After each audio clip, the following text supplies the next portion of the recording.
Assalamu alaikum, everyone. Walaikum assalam. Have you ever noticed that when you try to speak a new language, you don't just lose your words, you kind of actually feel like you lose a little bit of your personality? Oh, absolutely. Yeah, it's a very common feeling. Right.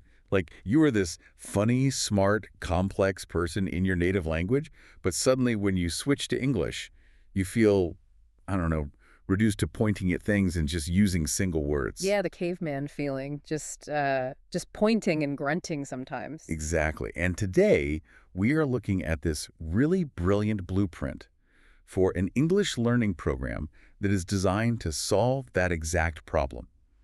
And, well, we are speaking directly to you, the young student listening right now, who is on this amazing and, let's be honest, sometimes frustrating journey of mastering English. It really is a journey, and that is the perfect way to frame this deep dive. The source material we are looking at today is incredibly clever. It's a blueprint built entirely around two specific characters. Their names are Ayan and Miriam. Yeah, Ayan and Miriam, I love them. Me too.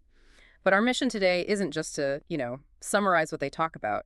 We really want to unpack the psychological mechanics of why this specific teaching method works so well and how it actively lowers the anxiety of learning. Which is so important for young learners. Exactly.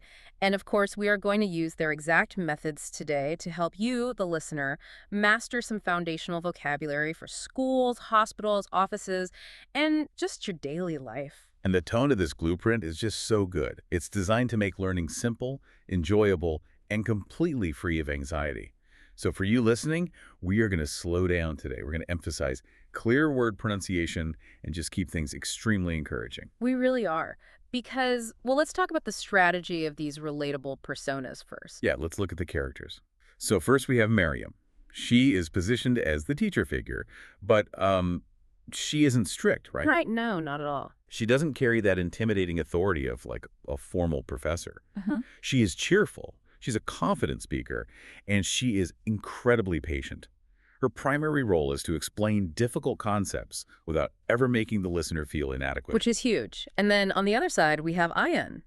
So Ayan is very calm. He is highly intelligent, but as a beginner learning English, he naturally gets confused by tricky phrases. And this is where I kind of want to play devil's advocate for a second. Oh, okay. Go for it. Because when I first read through the notes, I was thinking, okay, if we have a character who is constantly confused and another character explaining things so simply, doesn't that run the risk of sounding, I don't know, a bit patronizing? Like, how does this blueprint avoid making the learner feel like they are being talked down to? That is such a crucial question, and it really gets to the genius of the whole design. The key here is that Ayan is never portrayed as foolish. Right.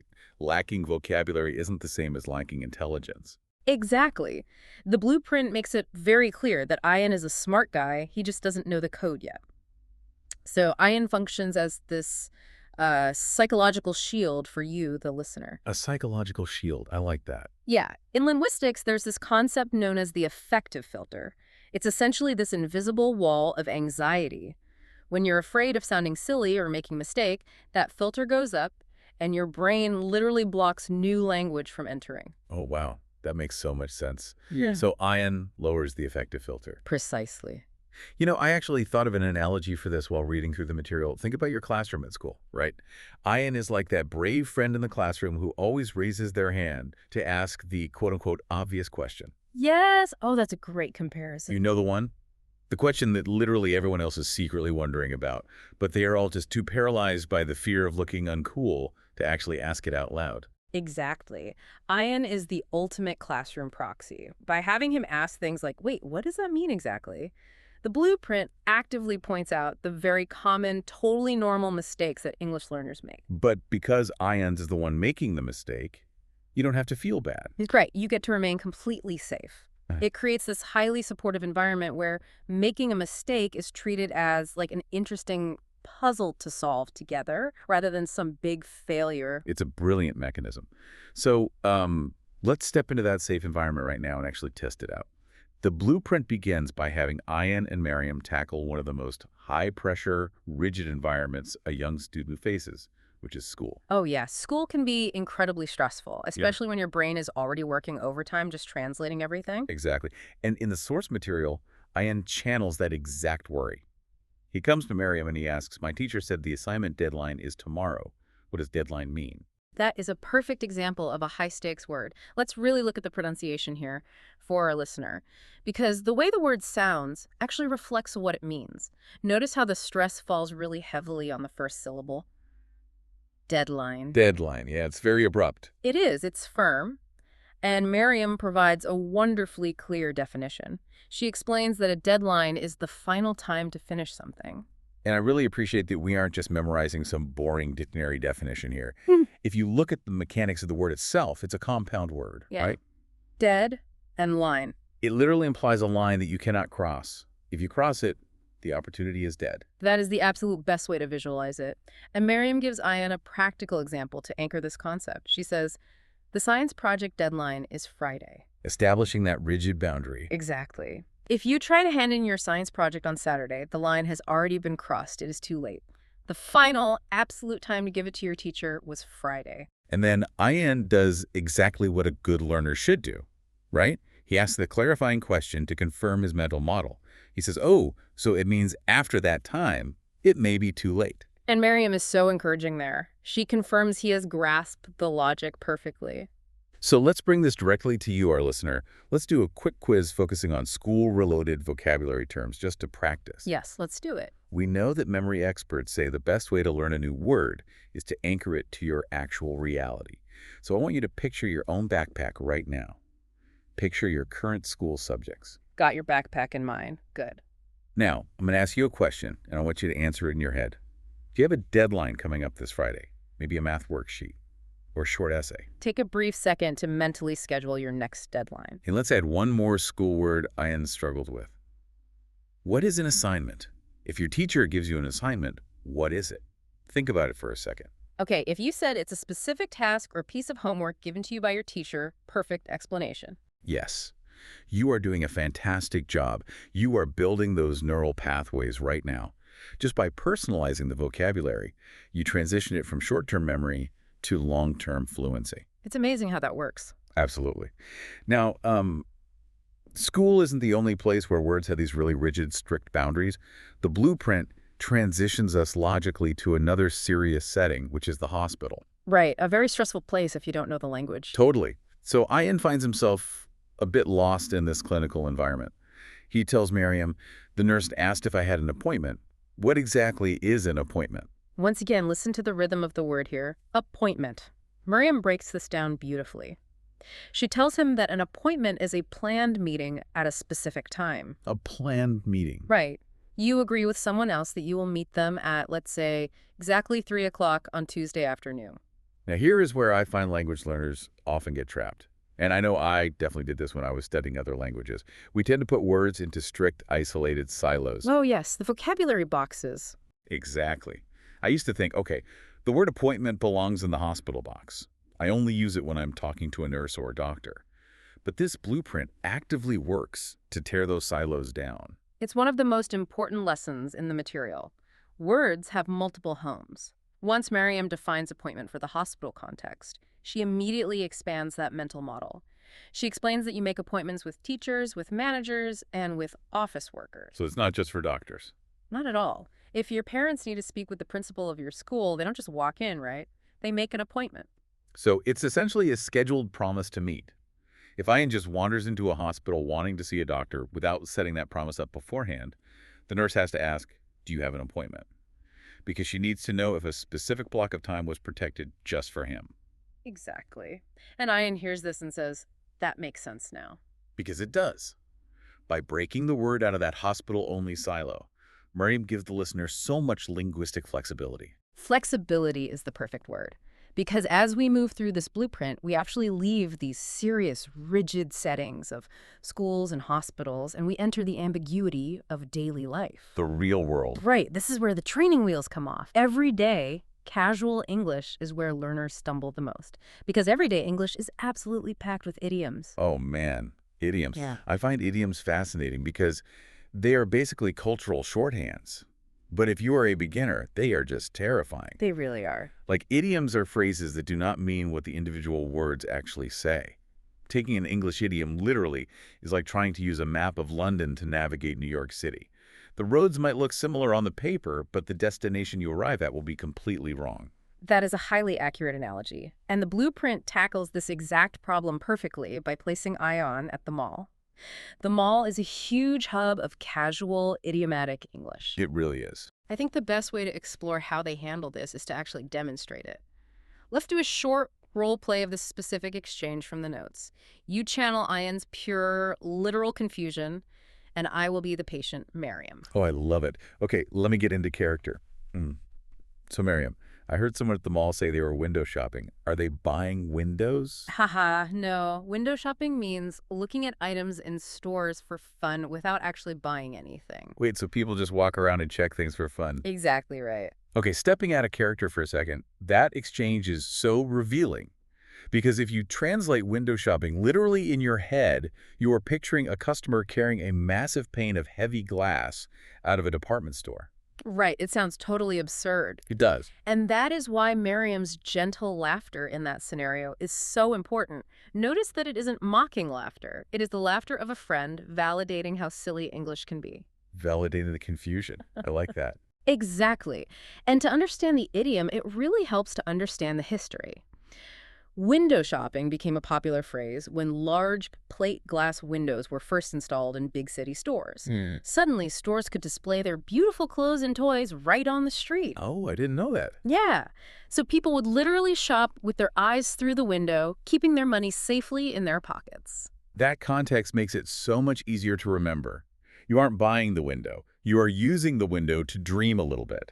It's such a great example of how the Ian and Miriam dynamic safely disarms a confusing phrase. It really is. And, while we're on the topic of shopping, the blueprint actually has them leave the mall and go do some grocery shopping, which is another area full of everyday expressions. Oh, yes.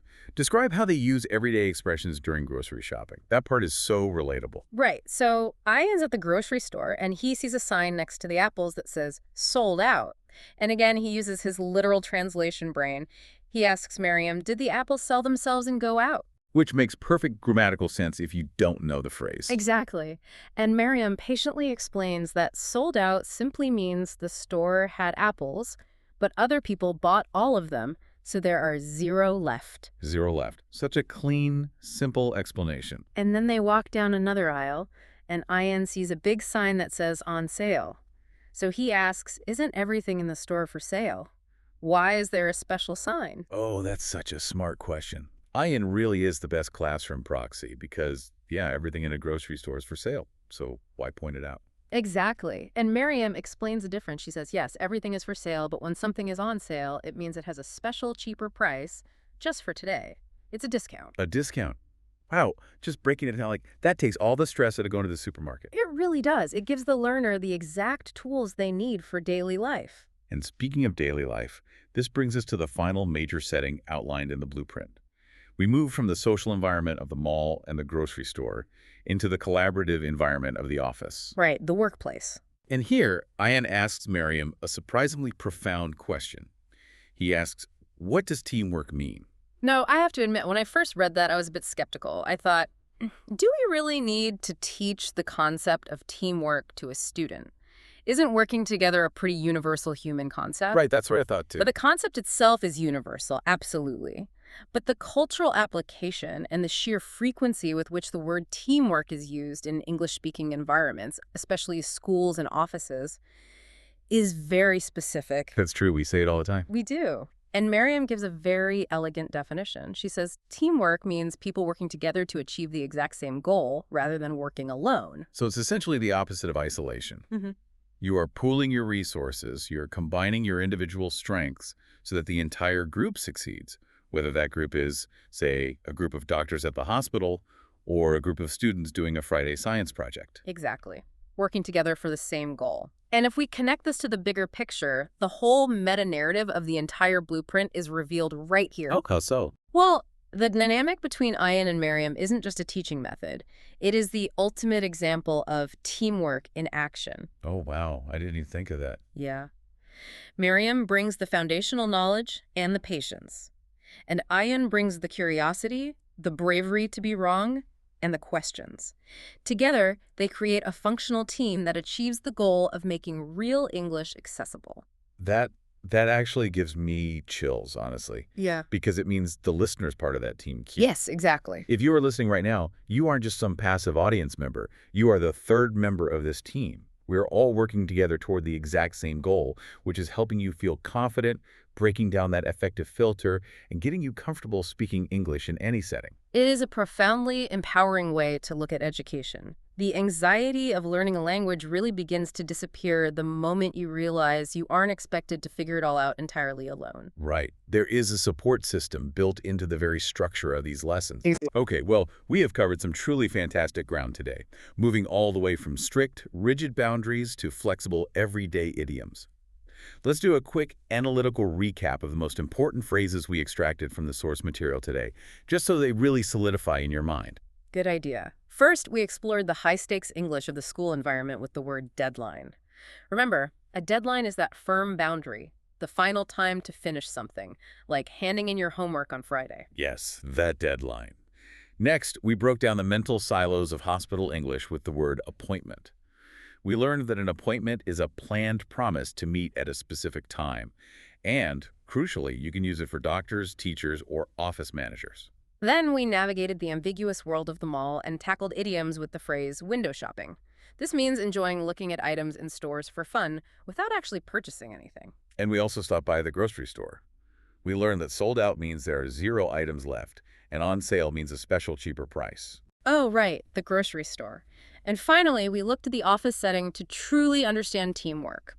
The act of people working together to achieve the same goal, just like Miriam, Ayan, and you. You have done an incredible job engaging with these concepts today. You really have. Treating language learning as a puzzle to solve rather than some stressful test to pass, it changes everything. It does. But before we wrap up this deep dive, we want to leave you with a final provocative thought to mull over. Yeah, something to think about.